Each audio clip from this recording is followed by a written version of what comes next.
Rino Cerbone, proprietor chef at Heritage. Mayo was eating like antelope tartare at some Tampa restaurant. Have you ever dabbled in any like one of these Anthony Bourdain type of things? Have you ever done any kind of Bourdain type of dishes at any of your restaurants? So where you got something that nobody would ever in their right mind order unless they were on some kind of hallucinogenic drug. Listen, they don't tip well. People, right? You get the people that are hallucinating and just like losing their minds, or you're going to get these very sophisticated people that claim themselves as foodies, and I automatically want to throw them the fuck out. Listen, public service announcement. Stop saying you're a foodie. That just means you're an asshole. That's all that means. That's all that means. Substitute asshole. No, you're not. You're just really fucking opinionated. Eat and shut the fuck up and enjoy. Did you like it or not? Fuck. That's true. With you 1,000%. Yeah. Mayo used to be insufferable like that. Then he started admitting that he ate Skyline chili as a matter of choice. Reno, we love you, man. All right, see what you can do on the ticks. We won't press it any further. I mean, if you give us a call out of the blue. My best to get there even myself. I'll let you know. All right, my friend. Always a pleasure. Guys. We'll have to get in there and see you soon. Cheers. Let's go, baby. Cheers, guys. Thanks a lot. All right, Rino Cerbone, proprietor chef at Heritage. The time. Wake up with Defo, joined by Lubie. Welcome to the Defo Show. Oh, Canada, go back to Edmonton and fuck yourself. I like the, just a token homage that is paid to Canada and the country, our northern neighbors there. And they have to do the anthem before the game, but they always get like some schmuck to do the Canadian anthem when it's the visiting team, right? It's like, here's a little Johnny Jones. He's a third grader.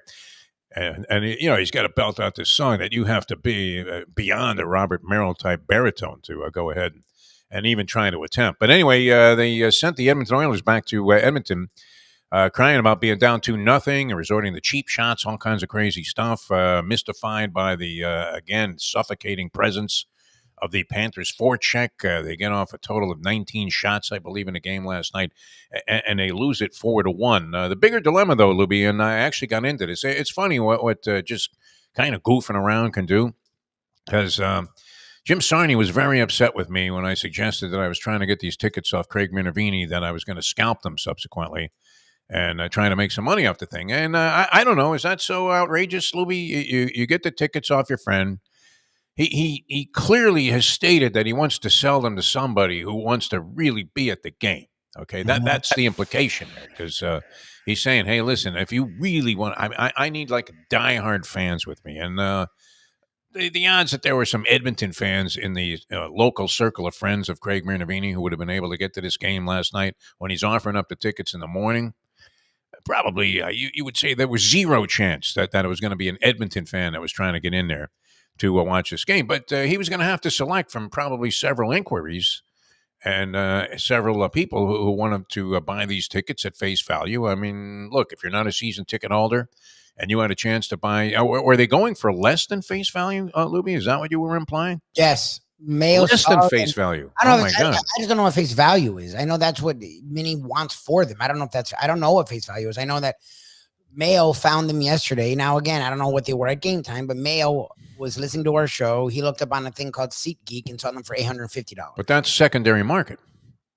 So a $300 ticket could be going for $850. That's possible, correct? I'm saying they were comparable tickets to what Minervini was selling, and they were $850. So Minnie was selling them for $900. So to me, if I'm paying $9 for a ticket, remember our conversation yesterday was you thinking they were $300. I figured face value on Stanley Cup Finals tickets. How much could they charge you to get in? I mean, who's got $2,000 to go to a bunch of games? Well, that's my thing. Look, I understand the Stanley Cup Finals, but like again, Edmonton's not a team that brings any. Like it's not the right. Like it's literally all Panther fans there. Like I didn't even know if I saw one Edmonton. Like a couple. There were like 2 or 3 Edmonton jerseys. I believe they probably just planted those people in there so TV could show you like one goofball Edmonton fan with his belly sticking out, going, "Hey, come on, Connor, you can do it." Like it's Stanley Cup Finals. The Panthers haven't won this felt like their best chance. They now have more games than they've ever won in the Stanley Cup Finals. Okay, so I can see paying $700 to $1,000 after someone bought whatever they bought. To pay face value $900, like it's a little outrageous to me. I mean, and I definitely like, to me, if someone wanted to pay more for those and you resold them, I don't think you're a douche. Remember, we were at $300. $300. You pay $300 for fucking lower bowl tickets to go to a Stanley Cup Finals game. You go to the goddamn game. You know, like if the guy is only selling them to you at that price because he wants, this is what we talked about yesterday, because he wants to sit with people he knows. He did buy them, so he can't just give them away, but he's not gonna fuck you. Yeah. Okay, you'd be a douche. If you're paying $900 a ticket, you can fucking wipe your ass, but you can do it. You can do whatever the fuck you want with those tickets. For $900 a ticket, like if I sell it to someone else for $1,500, you should give me a high five, because like that's right. I can't see someone paying that much. Yeah, I mean, at that point, he's stuck with a ticket that he paid $900 for, so he's going to lose $1,800. So what does he give a fuck? As long as you get him back his $1,800, go make whatever you want. Okay, I could see that. That's an interesting way to approach it. I'm thinking I'm not paying more than $300 a ticket, even coming off the score on the Belmont Stakes, where you have a pocket full of sticks, and it wouldn't matter if you peeled off like 3 of them that much. It's not going to hurt you. You still got a big stack there, enough to go to the concession stands, have a couple of beers, buy a round of drinks for everybody. But I can't bring myself to pay that kind of money to go see a game. Now, I will say this, and I've told the story many times, Lubie, when my son, he would have been 14 at the time, and I had season tickets for the first 5 years of the then Florida Marlins baseball games, and I had scored an unbelievable. I was in a partnership on the season tickets with 2 other guys, one of which was Rosie Paymont, the former hockey player who owned the Penalty Box Lounge and several other bars. I believe he's still involved somehow in the bar business here. I haven't seen Rosie for a couple of years. And another friend of mine who I worked with, a guy named Mike Fernandez, and we went partners on 2 tickets for all Marlins games from the original season, and ended up having them through the 98 season. I actually kept them the year after their series. But I ended up with 2 tickets to Game 7 right behind home plate. We were in row 10, and the first 8 rows were founder seats that you had to pay a premium for. So we probably had, the best ticket that you could possibly buy to a baseball game. And we had done some favors for the Marlins organization prior to them coming into, while they were in the formative stage, with some video work that we had done and different things that we had done for them. So I believe that they had taken good care of us when the lottery draw for tickets. You couldn't have done any better. It really was a pleasure to sit back there for a baseball game, even when the team was not that great. So 97, I end up with 2 tickets right behind home plate to Game 7 of the World Series. In the partnership, as my buddy went to Game 6, he thought they were going to win Game 6, and I ended up at Game 7. So I have the 2 tickets, and I asked my son. I said, "Listen, Jesse, we could get pretty good coin for this." Now the tickets themselves, the face value, I think was like $14. Lubie, can you believe it? On each ticket, yeah. World Series, and they were great World Series tickets. Might have been 25. It wasn't. Oh no, it was $75. $75. Jesus, I know things are cheaper then, but still. Yeah, the actual tickets were like $14 a copy for the regular season, and they adjusted it to $75 for the World Series, which really wasn't obnoxious at all. No, what do you mean? We bought tickets. I went to that clinching game versus the Giants, and I don't think I paid much less than that. And we were in the fucking upper deck. Unbelievable. Yeah, no, this you couldn't have had a better seat, right? So I told Jesse, I said, "Listen, I'm sure we can get like $1,500 for these 2 tickets. You got to go by the times, and $1,500 was a pretty good chunk of change back then." And I said, I could probably sell these for $1,500, or we can go to the game, and who knows what's going to happen? No one will probably not get this opportunity again, which I guess it never has happened again. That was 97, right? They did in 2003. They won it again, but they won it on the road. Remember, they won it at Yankee Stadium. Yes, that's true. We have not had a game like that. Yeah, that was a crazy. It's never happening again. It truly is like a once in a lifetime experience that you would be at a home game for a Game 7, at least in my lifetime. Maybe with what? Do I have 10 years left, Lubie? Is that about it? A lot of doctor's appointments. You have 30 years. So your team clinches a World Series championship at home, Game 7. Literally, that came down to the end of the fucking game, a game-winning goddamn hit. It was unbelievable. Best closers that, like, yes, I don't know if that's ever happening again. Like, I don't even. This game is not quite with circumstances of that magnitude. Where this is it. I mean, it's Game 7 of World Series. Possibility you'll never see anything like this again, and it happens to be in your home ballpark, and you have 2 tickets behind fucking home plate. Yeah, you didn't have to buy it. I asked my son. I said, "Listen, I could sell these tickets, and you can keep all the money, or we can go to the game."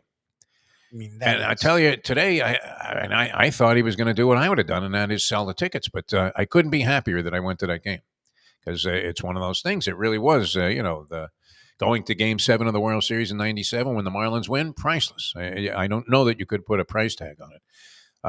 You're probably right. The tickets weren't selling as hotly as you might consider. Is that what it was? But I still think to scalp the tickets, if the guy chose you, now if you were just getting him off the hook, like if the proposition was, Minnie puts out there that, hey, I'm stuck with these 2 fucking tickets. I'm about to eat $1,800. Does anybody want to buy them off me so I don't end up in the red? And you give them the $1,800, then you do whatever you want with the tickets. If you can get $2,000 for each of them, great. Go and do it and make yourself some money because you got Minnie off the hook, and then you made an investment essentially. Then and did whatever it took to get rid of them at a higher price. I guess you don't have to go to the stadium anymore and stand out there saying got 2. You can probably email it. Yeah. I didn't see the post. Was there a post with the tickets and on the ticket it said that price? Like, or Minnie was. I didn't see the price. I don't know what he's charging. Saying season ticket holders got, and this makes a lot of sense. Got him for $300, right? Okay, Minnie may not be a season ticket holder, but wouldn't he? I think he's worked with him, if not from the inception. I think he's worked with them longer than Goldie. Like, wouldn't he be privy to the kind of benefits I would think that holder he paid would be? Whatever the season ticket holders were paying. So if he's charging, so he was making money off it also. Okay, well then fuck him. Doing the thing you're saying you can't do. No, I don't think he's a jerk. I think it's a free market, capitalism, all that bullshit. I've done it before. I went to go to Ultra. I asked 2 different people years ago for tickets at the station. Usually no one came through. It happened that both people came through. Oh, yeah. I had 4 tickets, only needed 2. I tried to give them away to people. No one could go. So I literally I should have made a lot more, but it was like right as Ultra was starting. So I made like $500 for the 2 tickets. Oh, nice. But I would have sold them for $1,000. Yeah. I didn't give a shit. I would have paid. I would have taken whenever I could. So I'm not adverse to doing it. I'm not opposed to him doing it. But if he's doing that, if he juiced the price, then he loses all rights to any level of integrity about buying them off him. Yeah, he's not. And I love Minnie. I think that's what you should do, honestly. But I actually got in touch with him and I asked him what he thought because this had become a discussion. And then Sarni sent me a text and he thought it was a disgrace that I would even consider scalping the tickets. I'm like, you have to take it into consideration, don't you? Look, I would want to be there, and it was for all the shit we've done on the show and people do whatever, that looked like the kind of crowd that South Florida is really good at. It was literally like he fucking said it on the call, like it was standing room. I didn't know they had standing room at fucking. I've been going out arena. They eliminated the handicap section and they sold the tickets of it. Would that be beneath the Florida Panthers? Up to the rafters, they were human beings. It was as loud as I've ever heard in a arena. It was great. So to be at that game, it's worth it. Don't get me wrong. Our friend, no doubt, yeah. But if you can make $2,000 with what bills are and what food costs are and what living is, insurance, my friend, insurance. I can't be mad. I mean, taxes on a home, all these things come due right around middle and end of the year. Now that you're a homeowner, you're getting these whopping bills that you can't afford to pay, and you're thinking, "What the fuck am I doing?" I mean, exactly. So I just talked to a guy actually at that party I went to Friday night. He had, I already seen him around the music scene. He moved to Tallahassee of all places, but he said that they had a condo in Pembroke Pines that they bought like years before, like 30 years before for $60,000. They sold it for $499,000. They got $500,000. So what can you do with that around here? Almost nothing. Yeah. Moved to Tallahassee, and for $350,000, you got a 5-bedroom, 4-bath house with 2 acres of land. Yep. Honestly, yeah. All right. So they're spending the rest of their time riding around in like an RV, going around the country. So what difference does it make where you're hanging your hat? You may as well do it in luxury, right? As opposed to banging your head against the wall here and saying, "What? I thought we paid that already." Unbelievable. HOA is going to kill a lot of people here. It's definitely got a stranglehold on me. Anyway, so we resolved that. Minnie said he thought I was serious, that I wanted to buy the tickets for the purposes of scalping them. He said, well, they're not going for that much money. So he took me seriously, and Sarni thought I was a disgrace that I would even consider such a thing. Why wouldn't I want to go to the game if I had tickets to see the Beatles? A reunion with Paul. I mean, whether with George and John coming back from the grave, would you scalp the tickets? I don't know. I would always consider it. If you're going to pay me enough money, it's hard. Yeah, I could find a game somewhere else and watch it like I usually do. And I enjoyed it. Look, being there is a fucking experience, and it's great. And for the right price, I obviously would go to these kinds of games. I did once out of pocket. The rest was media credential. But to pay that kind of money, if someone offers me that kind of money, like, are you like, it's a Super Bowl shit where if you get your Super Bowl tickets for $250, but someone's willing to give you $5,000. Like, surely with these Taylor Swift tickets, sold, and that's fine. But like, and it's okay because we're sound financially. But like, if you can make $4,000 or $5,000 on a fucking game, look, I'm sorry, it's still a game. Like, that's money that you can do a lot, especially again right now. Like, you can pay off a car, you could do so much with that fucking. I mean, if it was outrageous, I guess these didn't get into that range. I would think that if the ticket's face value was $300. People paying $1,000 for them. That's kind of a correlation to what the hockey market and the interest level in hockey is, because the same ticket in New York probably goes for $5,000, like you said. Yes. Whereas here you're dying out there. I mean, there's no worse feeling, I would imagine, than being a scalper and hearing the guy come to the end of and the land of the brave. You just want to put a bullet in your neck. I mean, because you're out there. Hey, I got 4. The wise guys that have been waiting around, because knowing the minute the game starts, your tickets have become maybe worth 30% of what they were a second ago. Yep. So give you $50 for them now, asshole. I don't care that I missed a drop of the puck. I always do. She's always late. What are you talking about? Exactly. All right, Rino Cerbone is going to join us, so we'll get some in-depth analysis about this whole thing. But the truth was, I had no intention of buying the tickets. No, honestly, if they were $300, I was almost going to go, you know what, Defo, fuck, do we, like, $300, even to not resell and go, like, that's not bad. So it would have been $600 for 2. I'm saying I could have bought whatever. I was curious, but it came out during the show yesterday. Mayo said how much he was charging, or you said $900 during the show. I'm glad Mayo investigated it. I never batted an eye. Like, I was like, okay, for that, I mean, I'm not spending money like that. No, I was not going to unload like a dime to go. As much, my son and I have a long time bond going back to the 96-97 series when we started going towards the end of that regular season. We started going to a bunch of hockey games as kind of an activity. You're dealing with things where your son's living during the week, at his mother's house. And so, you're trying to find things that you can do. And then we started going.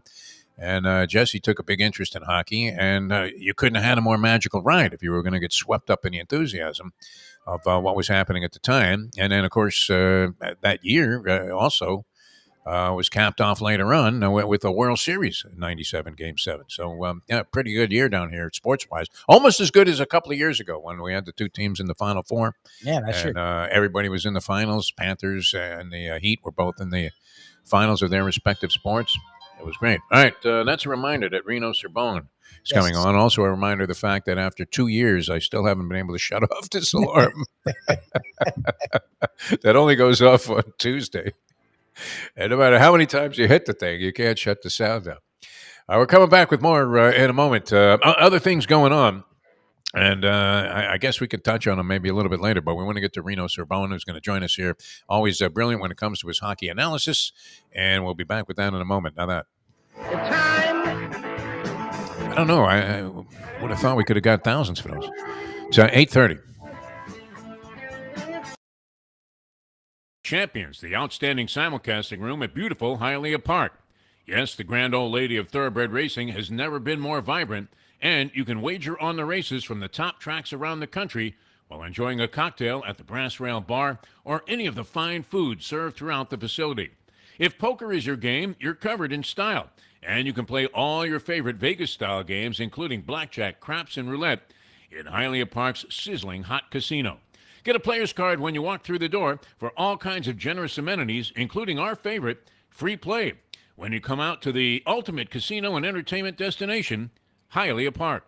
These days, we're all looking for comfort anywhere we can find it. Thank goodness for Landlubbers Raw Bar and Grill in the Plantation, because they are making sure you are as comfortable as possible. First of all, they're not only open for delivery and pickup. All you have to do is go to landlubbersbarandgrill.com for both pickup and free delivery. You're going to have the best wings in the world. You're going to have a great burger. You're going to have their amazing soups. Again, Landlubbers, Raw Bar and Grill. It's nice and easy. Just go to landlubbersbarandgrill.com for both your pickup and free delivery. Thank goodness for Landlubbers for making you always feel right at home. Are you looking to buy your first home? Have you been turned down for a loan? Do you need to refinance or get money out of your home? Call Michael Kodsey, CEO of Choice Mortgage. He's been helping the South Florida community get mortgages for 30 years. Hi, this is Michael Kodsey, CEO of Choice Mortgage. We have the most competitive fixed rates in the market. Call me 24/7, 561-441-2730. And remember, I don't just work banking hours. To make the right choice for your home, call Choice Mortgage today.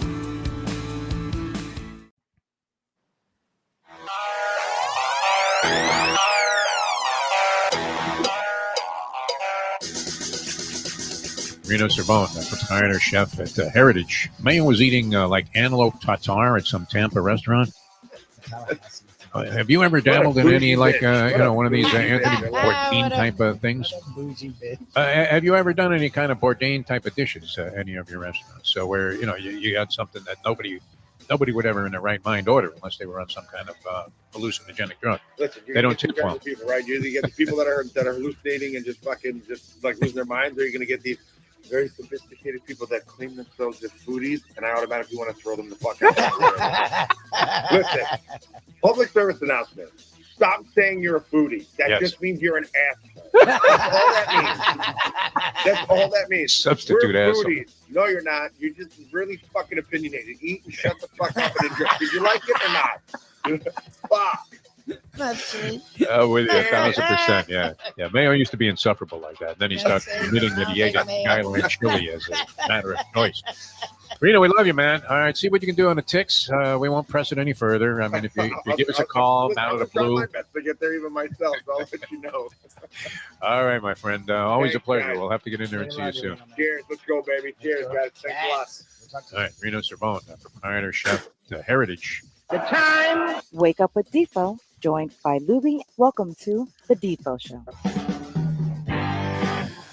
A lot of questions to explore here with the great Rino Cerbone, owner, proprietor, chef extraordinaire, Heritage Restaurant, one of the fine spots you'll find anywhere on the South Lawn or any dining scene. Well, we love the place. Try the bouillabaisse, best in the city. We welcome him to the program here. Rino, good morning, man. Thanks so much for joining us. It's always a pleasure, my friend. What's going on, buddy? How's everything? What's up, Loops? Good morning, Mr. Yeah, we have all kinds of questions, ethical questions, different things that we've been exploring here on the show, because we like to play a game on this program called What Kind of Scumbag Are you? I love this game already. Well, and so this was an ethical question. I just see where you weigh in on this thing, because a friend of ours posted that he had a couple of tickets that he had bought at what you would say what was probably a discount of some sort, because he's a member of the media, and he said that the people that he bought the tickets for couldn't make it to the game last night, and he was going to offer them, implying, I guess the implication was there, to somebody who really wanted to fucking go and then sit there with Craig Minervini of the broadcast team, a great guy. He would have been fascinating to sit with. So he was going to sell you the tickets for what he paid for them. But our thought was, well, whatever he paid for them, it's got to be less than we could get if we went outside the arena there and tried to sell them to some schmuck who had been shut out and would pay anything to go to this game. So it's an ethical question. What kind of scumbag would get the tickets under the auspices, the premise that, hey, you really wanted to go to the game, so I did you a favor and I sold these tickets to you instead of the 20 other people that wanted them at the price I paid? Would it be a low-level degenerate move to then turn around and subsequently sell them so that when Minervini got to his seat, he saw two strangers show up and said, "Who the fuck are you?" Wait, so he did it without a heads up? He just sold the tickets? No, well, he was looking, to kind of, give them, sell them at his price, whatever he had laid out for him, to somebody that really wanted to go to the game. So, I know him well enough. I think if I had put in the inquiry, I probably could have gotten the tickets. But would it have been a scumbag? What kind of scumbag would I have been if I turned around and sold them for more money? Listen, if I were made a video, I probably would have thrown that guy in the fucking ice just like a rat, just like the rats. If I'm expecting two people that I'm going to be sitting at the game with, and I just see two strangers, which are probably not rad humans to begin with, Yeah. I mean, I guess what kind of scumbag am I? Would he have had every right to be mad, angry about that, or would he have just applauded the move because he figured, typical DeForest, you're a scumbag? I should have known. It just sounds like your friend's a really good judging character. That makes sense. Now, the other question is, were you there last night? So I ended up going last minute. Nice. Oh, wow. All right. I ended up going last minute. How'd that come about? Me and a couple of buddies, we would go to like a sports bar and have a lot of beers and be those kind of scumbags. But then last minute, I was able to go, and I was very nervous because Luongo I've involved? gone, huh? Was Roberto involved in this? Of course, of course. He's No, I was going to say, damn it. pockets. I'm pretty important. I'm not that important, but anyway, last minute I was able to go, and I was a little nervous. I was even contemplating not going because every time I've gone to a playoff game, we've lost. Oh yeah. No. I was like, I don't know if this is worth it. I think I just need to stay away and just watch away. And I don't know, but apparently last night we brought some good juju. So now I think the curse is lifted, and fucking pumped to get back to Edmonton and get this going.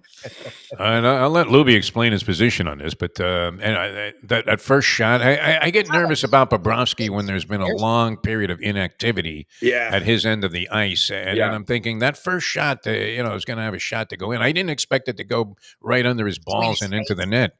Well, if you looked closely, it scraped his balls because it snuck. It really snuck through. His balls were just low enough, unless he's uneven, and I think that's what happened. If his left nut is a little higher than his right, then that's why the puck was able to kind of just dribble through. If you watch the highlight, it was able to just kind of sneak past him. So he's got to drop his anchor down a little bit lower. Well, and you can imagine Lubie went nuts then. I mean, a series of texts. I had to eventually just drop myself out of the thread there because. And I don't know, Louis. Did you think they were going to lose just based on that one goal? No. I actually figured exactly what would happen. I mean, they were controlling the tempo throughout. It reminded me of the Rangers series where they were doing everything right, and the other team could do nothing right. They just couldn't get it to go in. But eventually, I figured they would. As good as he was, Skinner's not Shesterkin. He's not one of the great goalies, and he's played well. He hasn't let more than 2 goals in 8 games or whatever, but he hasn't played this team. So I figured if they kept bringing the intensity, he just frustrates me because he usually gives up one stupid ass goal. And it's like, dude, what the fuck was that? Yeah. But to his credit, and it's what I've said all playoffs, even though I give him shit every time he gives up that goal, he's been fantastic otherwise. And he was again last night.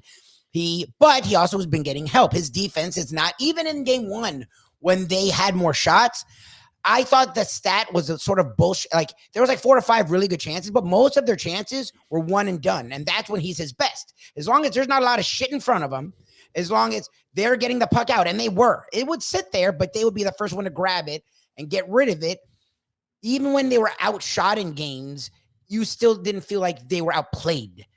And last night they dominated the shit out of them last night to the point where it got dirty. And I don't think Edmonton's dirty. I think they were so fucking frustrated. They didn't know what else to do. I think they were like, we can't beat this team playing hockey. Playing hockey, Connor McDavid did not. Rodriguez is bawling out Connor McDavid right now. And Rodriguez is on like their 3rd line, maybe the 4th line. Like, he skipped a couple lines last night. He played on like the 1st, 2nd, and 3rd. And after his post-game interview, he just, and it's what I like about Rodriguez. He was just like, whatever they need me to do. That's it. 1st line, 2nd line, 4th line, fucking, take out the garbage, whatever it is, he's going to do it. And, you want a guy like that. You want a guy like that, especially in this time in the playoffs. He had 2 goals last night and he was getting chippy with it too. But you said it exactly right. We were getting under their skin, which is a good thing for us. Yep. We were totally getting in their skin.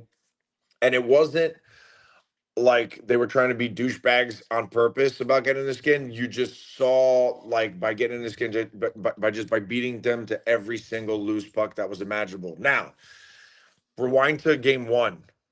We I mean, we got the W, thank God. And I'm not a negative guy, but we sucked for the first 2 periods of that Yes, game. yes. That many breakaways. Yeah. I mean, we were a fucking nightmare. I was like, what is happening? But then again, I didn't mind it because something that they've been really good at all year, and especially in the playoffs, is responding back to the shit that they fucked up on.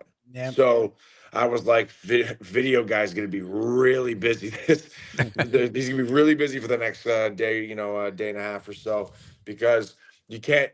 It's the Stanley Cup playoffs. You can't have 4 breakaways or odd man rushes in a game like that, and then show up in the third period and try to win. Now I know we're the comeback cats, but how about we just not try that bullshit right now? You know what I mean? Let's stick with it. As far as the goal with Bob last night, didn't really worry me. It was shot one. It was shot one, and it just snuck in. He's so calm and focused all the time. It really didn't bother me. It really didn't worry me because it was just one of those fluky bullshit things that I was like, all right, as long as we don't go down 2-0. And sure enough, they just responded. They, like you said, we were all over them like fucking stink on shit, man. It was amazing. It was awesome. The face of frustration for many years that the Panthers were mired in sub-mediocrity was always, for me, Victor Kozlov, who would skate around in circles while everybody in the arena was screaming, "Shoot the puck, you schmuck! Shoot the puck!"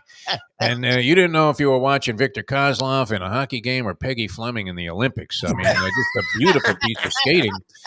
But then we see this thing with Connor McDavid, and it's a whole different animal. As he skated around, it seemed like for about a minute and a half, dodging everybody, doing pirouettes and figure eights and all kinds of crazy shit while carrying the puck. He's unreal. And then for a play that ended up in a turnover, Yeah, that's what that was one of the great plays in hockey history. I mean, it was amazing what this guy was doing. So to have him quieted down, I mean, to the point where he's had no impact. It's 7-1 in goals. I mean, so far. So yeah, I mean that's quite an accomplishment. I mean, listen, when they say he's the greatest player in the world, he's definitely. I mean, the guy just.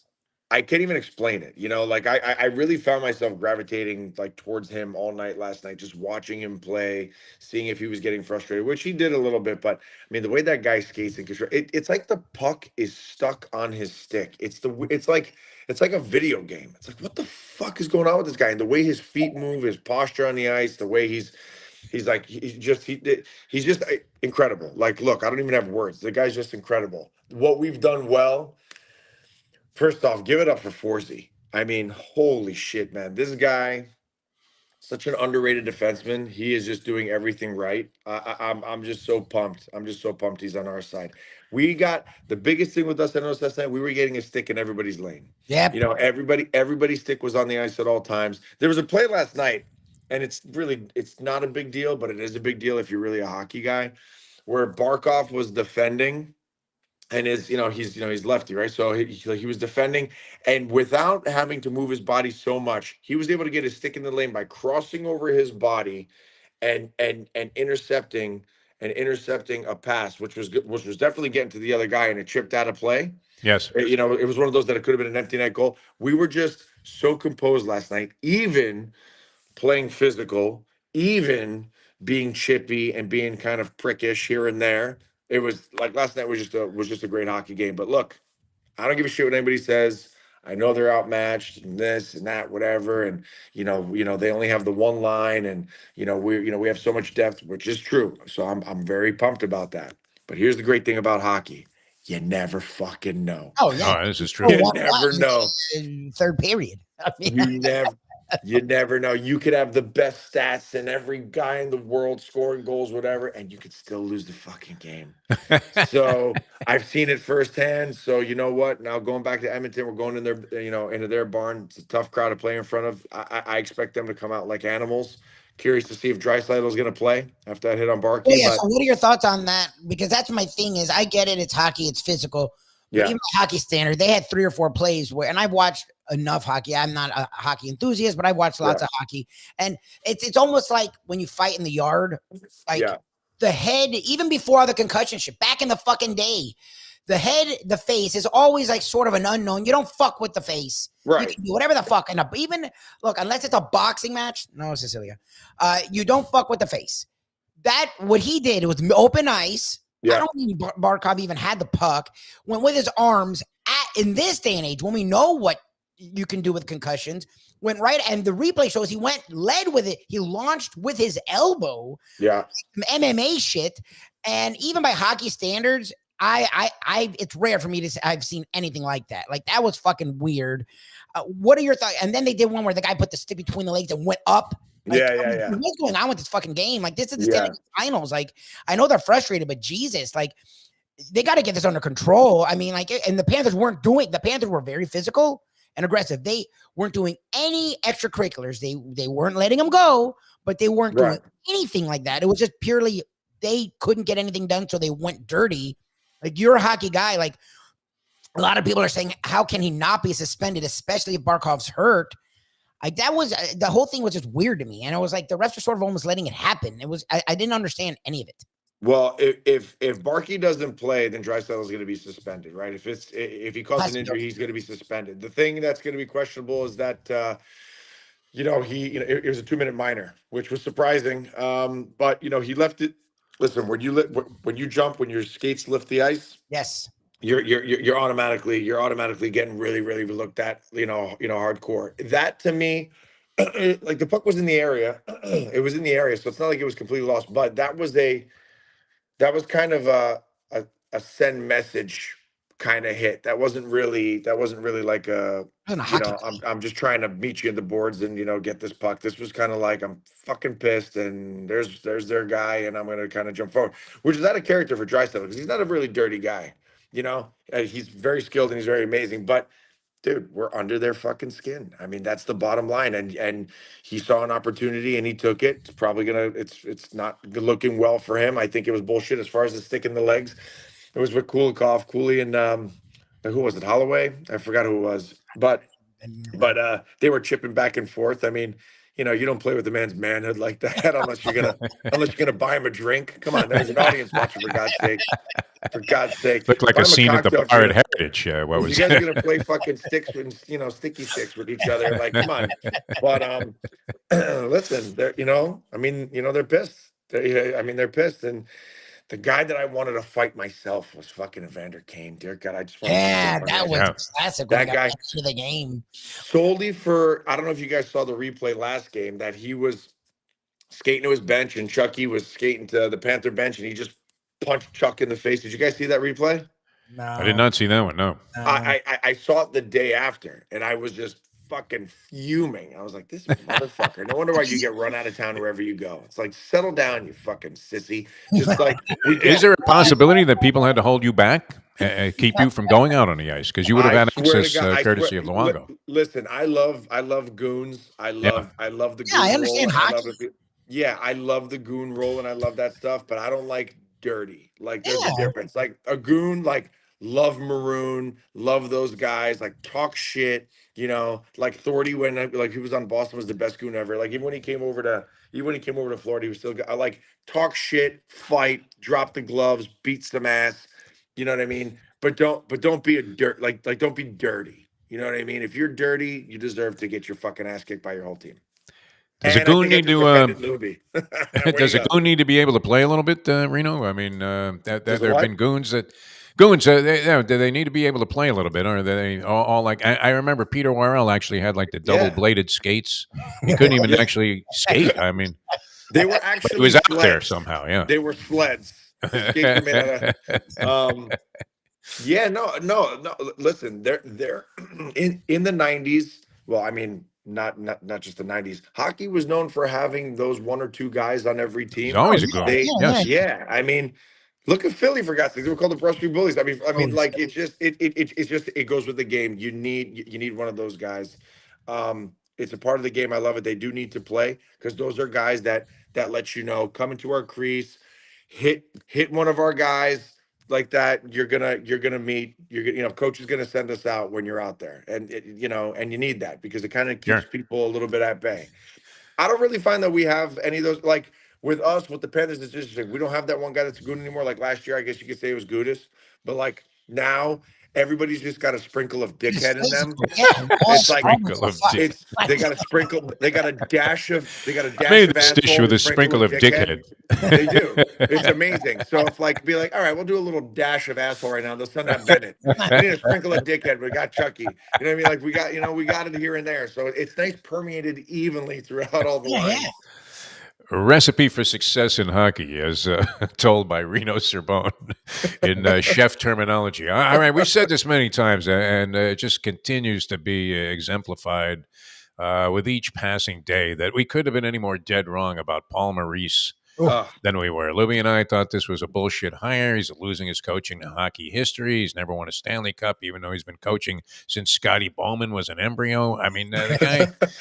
A lot of reasons to think this was just another bozoic sort of token move that really wasn't going to result in anything positive. And then, did you see his reaction? I guess he was being asked about the Barkov Draisaitl hit.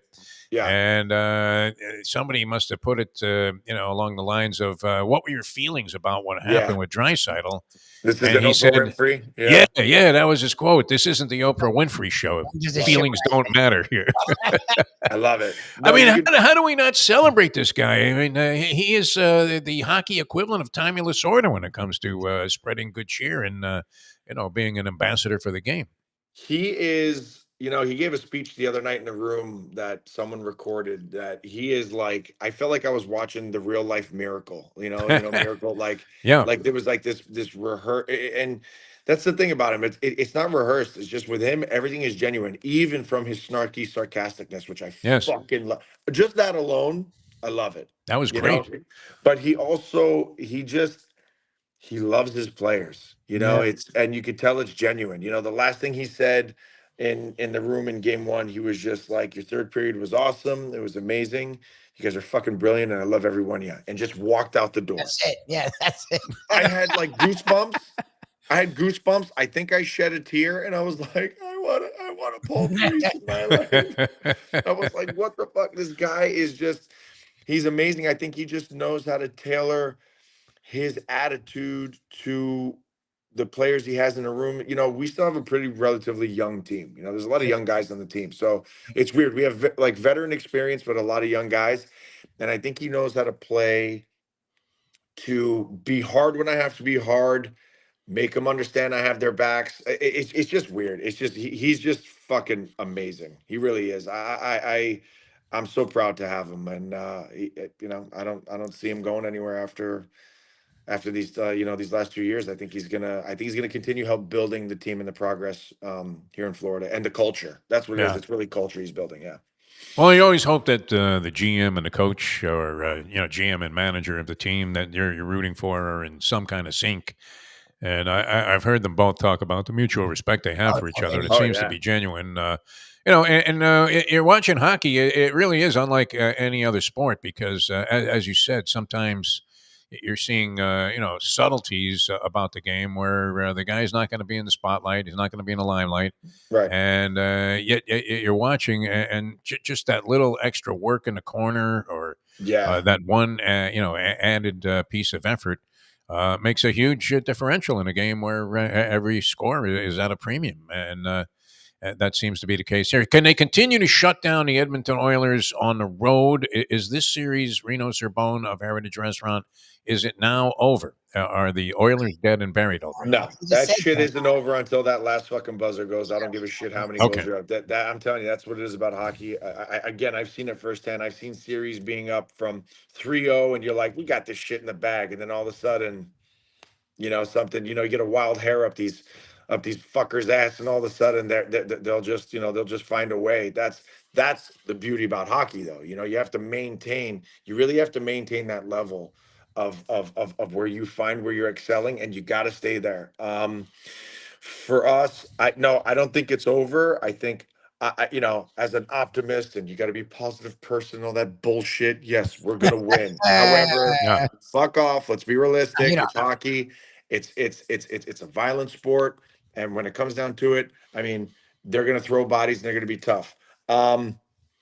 I said from the beginning, cats in six, and I say that because there's always a little bit of adversity, that has to come. Look, let's see what happens. Let's see what happens in Edmonton. Dude, first off, the trip alone is exhausting. I'm not even going on the trip and I'm tired. I'm going to go take a nap. Okay. Just the thought about the guys getting up this morning, having to travel to fucking Guam to go play a hockey game. You know, we thought Vancouver was far, but it's a tough building to play in. It's a tough building to play in. So I'm glad you used the Guam reference because that's always been one of my favorites. Talking about how these places would pay you that we worked for with a check from the Bank of Guam. And it was tough to cash even at the local check cashing store. It's unbelievable, dude. Like the population in Edmonton is just what's in the arena. Yeah. That's how far out it is. These people look like complete goofballs. When they show they had a couple of shots. I guess they, like all of these places now have a gathering of the local fans outside somewhere outside the arena. I'm not inclined to do any of that. I don't know about you, Reno. I'm perfectly okay just sprawled out on the couch. Oh yeah, no. Listen, I'm not a rad person to watch the game with. I get very quiet and I get so into it. Last thing I want to do is be around a bunch of fucking drunk jerk offs yelling and screaming. Like you're making a cup snake that goes like 500 feet. Looks like you could put out a fire with it. Yeah. Last night, and imagine this, like fucking multiplied, especially in the Canadian market. Last night there was a guy sitting behind me that I swear to God I wanted to fucking turn around and just beat the ever living shit out of him. That at one point he was eating, and I was just gonna like finger his mouth and shove the food down his throat to make him choke. This guy was one of those negative fans that no matter what the Panthers did, no matter what was Lubie at the game? I was actually very positive. Yeah. Sounds like Lubie. Really strong. Was gonna light this motherfucker on fire. I just like to keep your mouth shut, shut your mouth. Oh, and also because I had made friends with an Oilers fan right next to me because he was there. He flew from Sweden in support of his friend Ekholm. That was right. Who had the goal? He had invested interest in, and I saw this guy shitting his pants. I was like, "Hey, bud, good luck. Everything all right?" Like, whatever. And we just started hitting it off like right after the national anthem and whatever. And me and him just kept on looking at this guy like he even felt bad for me. He was like, "Fuck, man, this guy you guys are winning, and this guy's just still shitting all over you." Then I turn around, and this guy's got like a fucking glass eye, like cockeye, bald, ugly as hell. And I just felt like turn around and be like, "Dude, why don't you just go on the ice and do it your fucking self, you fat slob?" I thought you were going to say you turn around and it was Gretzky was sitting behind you.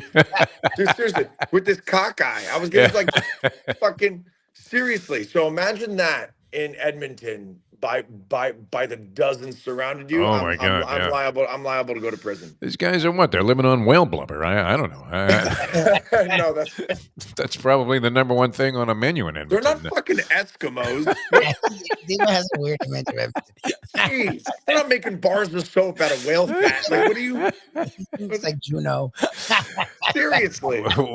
That's the best question ever. What do you know? They're in the igloo. All right, we don't know much. When are we coming in again? I see Mayo snoring for freebies or something here on the chat line. I took a glance. I don't know. He wants you to invite Paul Maurice. He wants Does Mayo look hungry? And have him be on the show as well. So I don't know if you can arrange all of that for us, Reno, but we do appreciate you coming on our show. That's for sure. You got it. Yeah, listen, I'm definitely not Paul Maurice, but I'll tell you what, I'll throw a couple F-bombs here and there just like him, and it's an honor. This ain't reality TV. I mean, that was a good one. That was right out of that DiCaprio movie, right? Where he was involved with like Jack Nicholson and the Boston Mob. What the heck was that? The Departed. Yeah, The Departed. The Departed. Yeah. This ain't reality TV. No, it was great. All right, Reno, we love you, man. Always great, brilliant dissection of the game, and a lot of good color. Filling in what it was like to be at the arena, and thank you for playing. What kind of scumbag are you? I love that game. Get it going for the next game because there's plenty of scumbags I'd like to talk about. We know them all. Trust me. All right. Thanks, Reno. Always a pleasure, my friend. Thank you. Later. Rino Cerbone, ladies and gentlemen. Check out his restaurant, Heritage. Great place. No doubt about it. Real easy, actually, to find, even though it's sort of behind an area now that has been leveled, right? What was that store? Was that like a Sears or something? Sears. There was the Sears, and now they turned Flagler Village. Then there's where Miso Japanese. It should be nice, right? That whole thing. And then they're going to have Sears Town. Like that whole area is turning into different things, which is great. They're making it like an extension of downtown, which is really cool. Well, and it's nice too. I mean, there's some places surrounding that look like that they were kind of interesting. In terms of restaurants, and we've seen that dynamic works right near Heritage. Yep. A couple of other interesting places, but you would think, hey, I want to be the only restaurant in the area, but just quite the opposite. No, you want stuff. According to everybody in the industry, that being at a place like Lauderdale by the Sea, where there are dozens of great restaurants in what, not even a half-mile radius, Quarter mile. that it's great. Everybody prospers because it becomes a destination, and so I guess that would be the premise here, and that'll be a nice step up from rounding that corner and thinking, oh fuck, how far do I have to go? And is the tunnel still closed? That's the other question when you head that direction. Those John Stadania, I don't know. You make a lot more of them than I do, Lubie, but Yes. we're hoping Mayo sells eventually and just moves north. No, That would be wouldn't great. that be the way to go? Yeah. Yeah. All right, we'll see you later on today, 1 o'clock, the Mike Mayo Yes, Lunchbox sir. Show, which he was snoring to get Paul. How about he's asking Reno on the chat line to get Paul Maurice to come to the restaurant so we can take advantage of it. That's worse than scalping Minnie's tickets that he offered us at face value. Unbelievable. Exactly. All right, we'll see you guys later on, 1 o'clock today for Mike Mayo's Lunchbox. For Mike Lubie Lubitz, I'm Jeff DeForest. Pleasure being with you. Thanks always to Rino Cerbone for joining us. I think we found our permanent hockey analyst. Oh no, look, and I love Minnie and I like Jessica Blaylock and Oh, they're all great, yeah. Red Deer. Goldie hasn't returned one of my messages in like 5 years, so I Yeah. hope he's okay. But Red Deer, we love all of them and they're great. Reno, they all have ties to the Panthers, so they have to watch what they say. Reno does not. No. Well, he has ties to the Panthers, but he doesn't care what he says no matter what the circumstances. I have official ties. Which so is he's great. gonna Not overly self-conscious, that Rino Cerbone. And a very talented individual. All right, we will see you guys later on as we leave you know that. The time. It's 9:03. Let's go to eat a damn snack. Look what they got.